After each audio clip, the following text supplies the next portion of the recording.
ఒక వ్యక్తిగా ఏం ఉండాలి, ఏం కావాలి, ఏం చూస్తున్నావు, ఏం చెప్తున్నావు, ఏం చేస్తున్నావు, మరి ముగింపు ఏమిటి? ఒక వ్యక్తి తను ఇష్టానుసారంగా తన ప్రమేయం లేకుండా ఒక మధ్యతరగతి కుటుంబం, ఒక భాష మాట్లాడే వ్యక్తుల మధ్యలో, ఒక మతం ఆచరించే కుటుంబంలో, ఒక ప్రాంతంలో పుట్టినప్పుడు నాకు కావలసినట్లు జరగాలి అనేది అతను అనుకుంటే అలానే జరుగుతుందా? మధ్యతరగతి కుటుంబాలలో ఉండే ప్రధాన సమస్య డబ్బు. పిల్లలకి ఏం చదివించాలి, వాళ్ళ భవిష్యత్తుకి ఏం చేయాలి అనే ఆలోచన చాలా వరకు అవగాహన ఉండవు.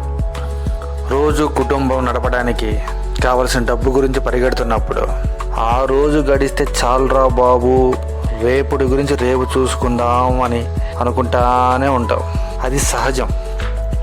మరి ఈ పరిస్థితులు దాటి ఎన్నో కష్ట నష్టాలు భరించి చదువుకొని ఉద్యోగం సంపాదించి ఉద్యోగం చేయడానికి వెళ్ళినప్పుడు అక్కడ మరల ఒక భాష మాట్లాడే వ్యక్తుల మధ్య ప్రాంతాలు, రాష్ట్రాలు సంబంధించిన సమస్యలు వచ్చినప్పుడు ఏం చేయాలి? అది తప్పించుకొని ఆ ప్రాంతము, భాష వదిలేసి వేరే రాష్ట్రం, మన భాష కాదు, మన ప్రాంతం కాదు, మరొక రాష్ట్రంకి వచ్చినప్పుడు అక్కడ ఒక నీరు కోసం ఈ రాష్ట్రం, వేరే రాష్ట్రం మధ్య జరుగుతున్న గొడవలకు రెండు రాష్ట్రాల వ్యక్తుల మధ్య ఏర్పడిన వైరుధ్యాలు ఎంతవరకు తీసుకెళ్తాయంటే, ఐపీఎల్లో ఆడే మ్యాచ్లు తరపున ఒక్కొక్క రాష్ట్రం వెహికల్ నెంబర్ ప్లేట్ల మీద ఉన్న నెంబర్ని బట్టి వీడు ఏ రాష్ట్రం వాడరా, ఆ రాష్ట్రానికి సంబంధించిన వ్యక్తుల మీద కోపాలు పెంచుకోవటం, వారి రాష్ట్రాలలో వేరే రాష్ట్ర వ్యక్తులు ఉన్నారని, వేరే భాషలు మాట్లాడుతున్నారని తెలియకుండా వచ్చేటటువంటి ఒక రకమైన ఇబ్బందికర పరిస్థితులు ఉన్నప్పుడు ఏం చేయాలి? మన భాష, మన ప్రాంతం, మన రాష్ట్రం వదిలేసి మరలా వేరే రాష్ట్రాలు వచ్చినప్పుడు, మళ్ళీ వేరే రాష్ట్రాల మధ్య సమస్యలు వచ్చినప్పుడు రాష్ట్రాలు వదిలేసి దేశాలకు వెళ్ళినప్పుడు ఆ దేశాలలో ఒక విహారయాత్రకు వెళ్తే అనుకోకుండా వేరే దేశపు వ్యక్తులు ఈ వ్యక్తుల మీద, పరాయి దేశ వ్యక్తుల మీద దాడి చేసినప్పుడు అప్పుడు జరిగేటటువంటి సమస్య ఇద్దరు వ్యక్తులను దాటి రెండు దేశాల మధ్య అవుతుంది. సమస్య ఎక్కడి నుంచి స్టార్ట్ అవుతుందో చూడండి.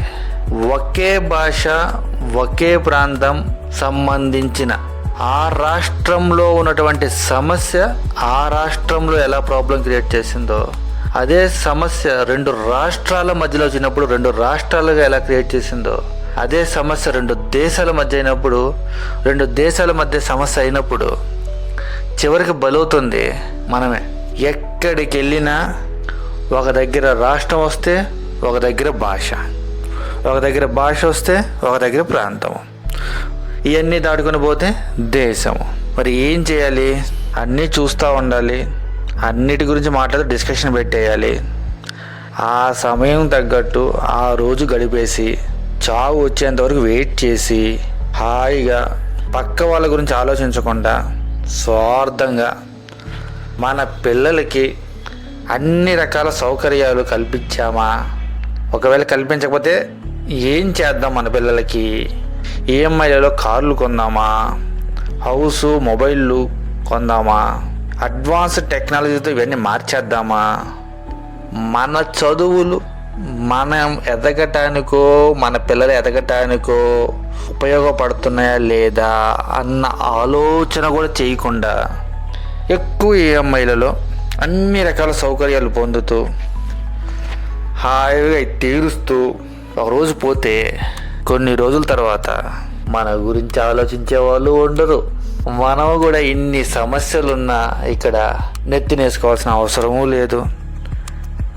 హాయిగా సోషల్ మీడియాలకి ఇతరులని ఫాలో అవుతూ వాళ్ళకి జేజేలు కొడుతూ కొత్తగా ఏమొచ్చాయో ఆ వస్తువులను మార్చుకుంటూ ఆ రోజు గడిపేసి రేపు అనేది రేపు చూద్దాంలే అని ఆలోచిస్తూ బతికేయడమే ప్రస్తుతం ఉన్న జీవితం.